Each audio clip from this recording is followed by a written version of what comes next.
wong salah ora gelem ngaku salah. Nadane didurke Mas. Oke.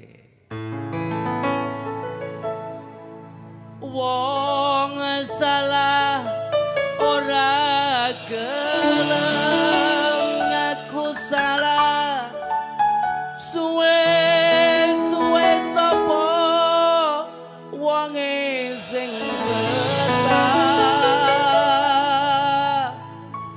mripatku wis nyarati sanyatane kowe selakone menangmu dhewe tak tandur pari jebol dukule malah seketeki.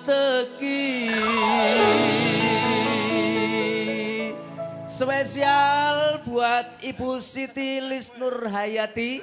Satu tembang hadir wonten suketeki nggih Bu nggih sugeng midhangetaken. Bapak Mbok Bile mengke ngersakaken tembang sanes pun penggalih paring dawuh mawon nggih. Siap sandika dawuh. Yuk teman-teman Putra Jonge juga Ganendra Audio Sound System Sumbawa.